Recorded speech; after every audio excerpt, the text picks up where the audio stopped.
Saudara, kita kembali lagi di Sapa Riau mengenai terkait tentang kesehatan paru-paru bersama Dr. Bayu. Dok, tadi kita sudah membahas terkait tentang bahwa olahraga itu sangat baik untuk menjaga kesehatan paru-paru kita. Tapi faktanya yang terjadi bahwa apakah setelah berolahraga itu juga memiliki dampak yang cukup besar dari kesehatan paru-paru kita?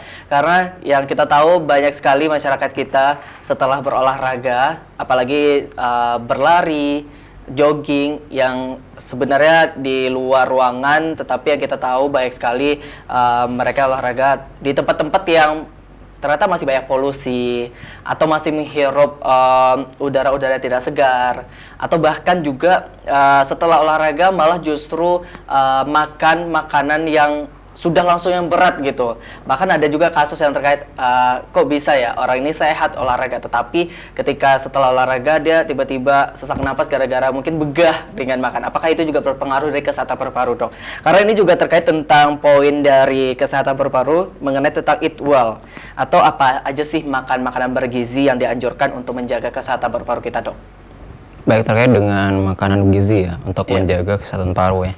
Secara umum ya, makanan yang sempurna itu makanan yang seimbang ya, antara gizi, protein, kemudian karbohidrat, lemak esensial, kemudian juga vitamin dan mineralnya.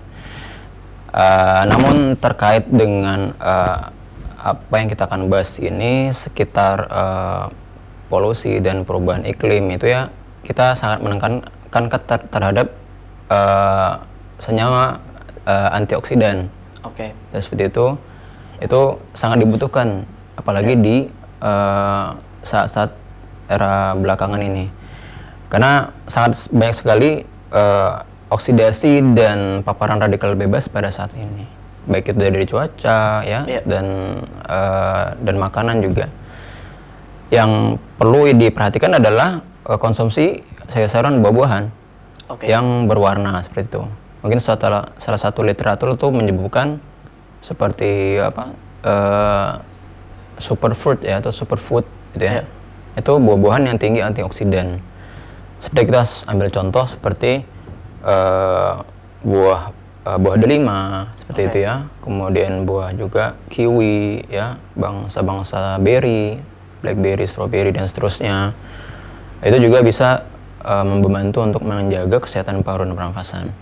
Kemudian juga poin yang kedua adalah yang tidak kalah penting adalah asupan cairan. Cairan tubuh itu berkontribusi terhadap proses kinerja fungsi paru, terutama pada kelembapan saluran nafas. Ya, intinya singkatnya, jika tidak lembab ya, tidak ada lapisan cairan dalam saluran nafas kita, kering, iritasi, sehingga gampang batuk dan seterusnya, iritasi. Adapun berlebihan, jadi ketika saluran nafas itu berlebihan cairannya, terjadi inflamasi ya, sehingga banyaknya produksi sputum, dahak atau sekret ya, sehingga rentan terhadap peradangan dan infeksi seperti itu. Jadi yang kita pilih adalah asupan cairan yang cukup. Itu ya untuk kebutuhan gizi ya, untuk menjaga kesehatan paru dan pernafasan. Demikian.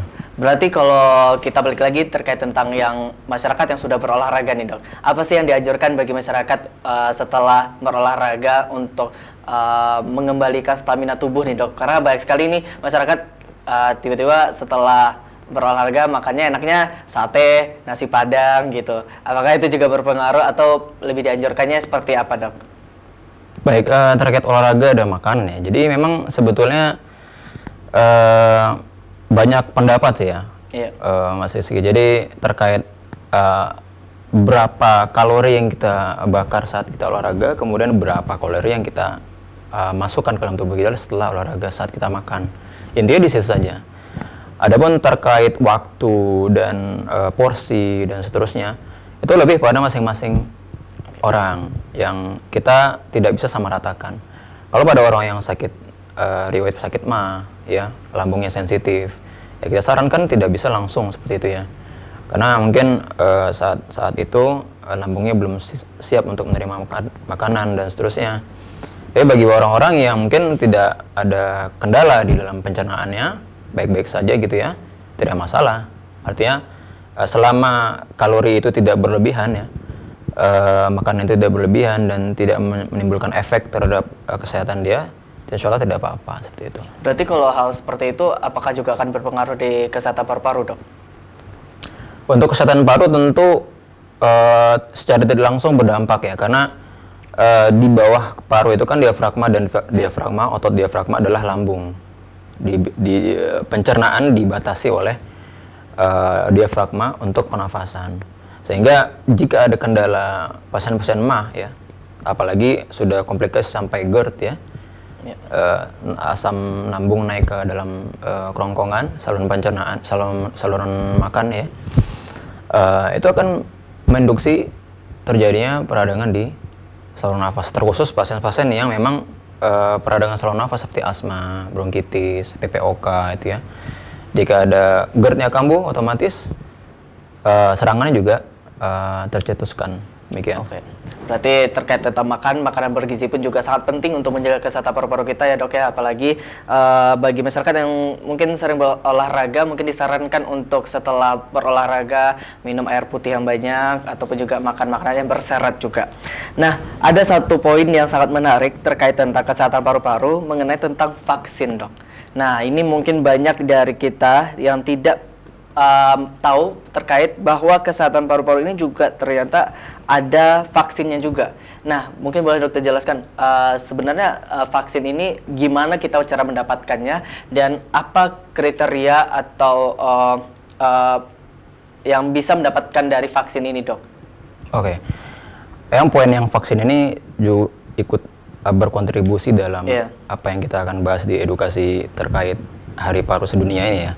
Kenapa pentingnya vaksinasi? Memang karena ya pertama juga sangat banyak anti vaksin, masih banyak anti vaksin di negara kita khususnya. Jadi walaupun riset itu sudah valid ya, kemudian juga ahli-ahli kesehatan juga mempromosikan dan mensosialisasikan terkait manfaat vaksin dan khasiatnya, banyak juga yang di sisi lain yang mengumbar terkait vaksin ini tidak bermanfaat dan berbahaya dan seterusnya. Jadi memang kita tetap sampaikan bahwa dalam dunia kesehatan itu sangat bermanfaat untuk vaksin-vaksin ini. Dan vaksin yang direkomendasikan untuk kesehatan paru secara umum itu ada dua, baik itu untuk virus dan bakteri. Untuk jadi secara umum vaksin itu ya mungkin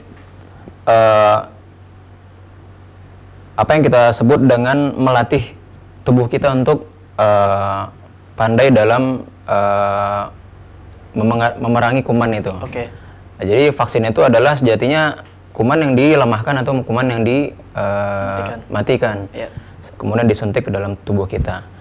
Nah, itu pas saat disuntikkan dan masuk dalam tubuh kita itu otomatis melatih, kita sebutnya tentara-tentara kita, sel-sel kekebalan tubuh kita, sehingga dia mengenali benda itu, sehingga saat kuman itu yang betulan yang masuk, yang kuman yang benar virulensinya tinggi, memang dia hidup ya kumannya itu, baik itu virus atau bakteri, sehingga tubuh kita langsung bisa mengenali dan langsung bisa menyerangnya, sehingga bisa kita bilang adalah melatih tubuh kita untuk lebih cerdas dalam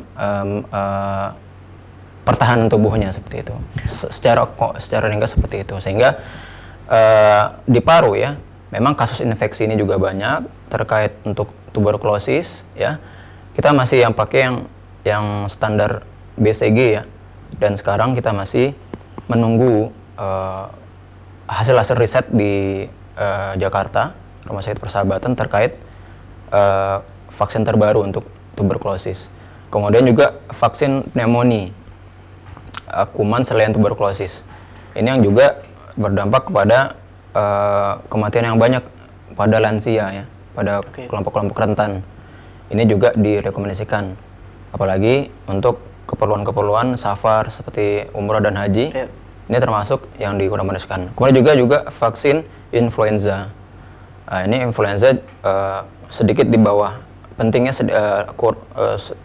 opsional ya, karena influenza juga kasus influenza terbanyak, maksudnya kasus infeksi virus pada saluran nafas dan paru yang menyumbang penyebab terbanyak seperti itu kumannya. Selain yang kita kenal dengan corona ya, pada dekade terakhir, influenza juga termasuk kasus virus terbanyak penyebab pneumonia.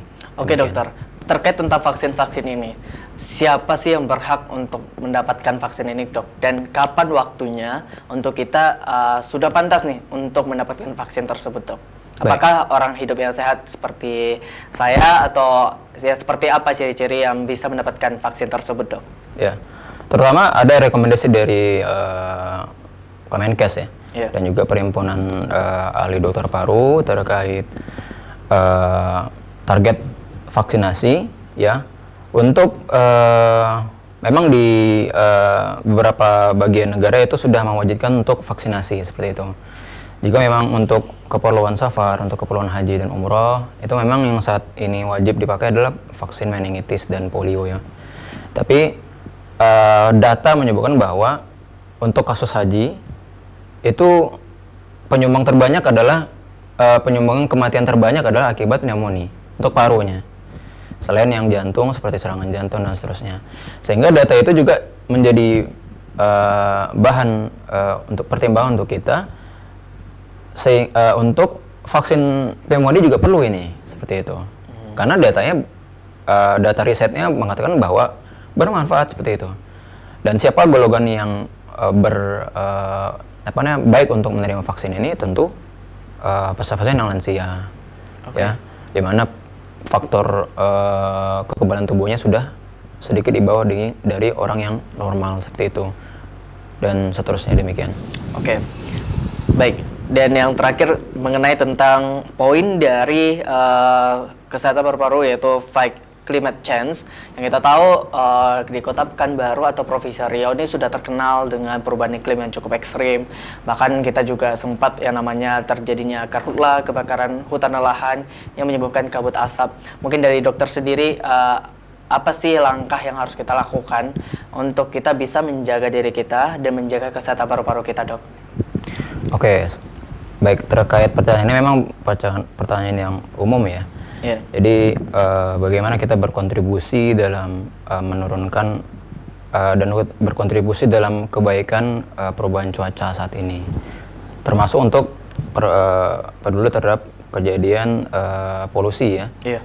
Kalau untuk kejadian polusi ya tentu ya kita sadar diri dan peduli kepada masyarakat bagaimana bahayanya seperti membakar hutan ya, kemudian juga membuang sampah sembarangan ya, juga mempromosikan ide-ide yang untuk kebersihan lingkungan seperti itu. Kemudian juga yang jelas tadi jika memang sudah terjadi ya kebakaran itu, memang kita harus mawas diri kepada keluarga kita, dan kita tidak perlu keluar rumah dan seterusnya. Juga penting sekali pakai masker dan seterusnya. Dan mungkin yang bisa berkontribusi juga apa yang membuat polisi itu tetap ada gitu ya, seperti asap kendaraan ya. Seperti kita contoh di negara yang berkembang itu, negara yang lebih maju dan sehat itu seperti Belanda dan Inggris ya. Mereka sebetulnya negara maju tapi masih aktif berjalan kaki, aktif keluar tuh tanpa kendaraan, bahkan bersepeda seperti itu, sehingga mereka peduli dengan kesehatan lingkungan. Jadi penggunaan kendaraan bermotor ya, mengefisiensikan itu semua itu dapat berkontribusi kepada kesehatan lingkungan udara, dan sehingga dapat berperan kepada kesehatan paru dan pernafasan.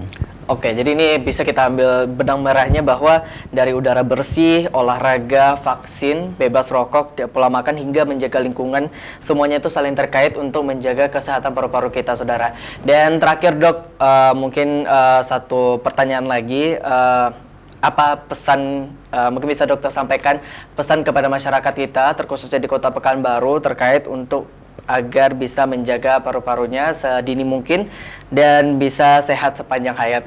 Mungkin dokter bisa sampaikan secara singkat di hadapan kamera kita.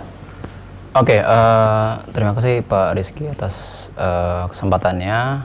Kita akan memberikan suatu take home message untuk seluruh masyarakat di yang menonton terkait dengan Hari Paru Sedunia ya, Healthy Lung, Healthy Life, paru sehat dan hidup sehat. Kita mengatakan bahwa di perubahan perubahan iklim dan dinamika saat ini menjadi suatu tantangan untuk kesehatan paru dan pernafasan.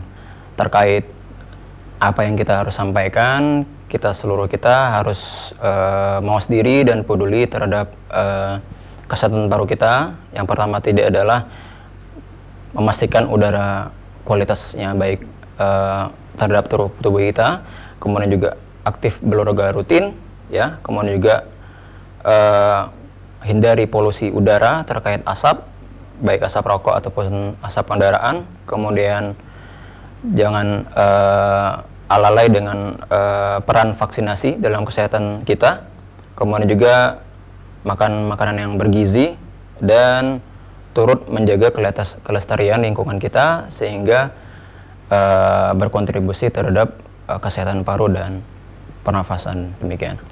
Oke, terima kasih Dr. Bayu sudah hadir di Sapario kita kali ini, dan saudara terima kasih banyak Anda telah menyaksikan Sapario kali ini, dan sampai jumpa di episode selanjutnya.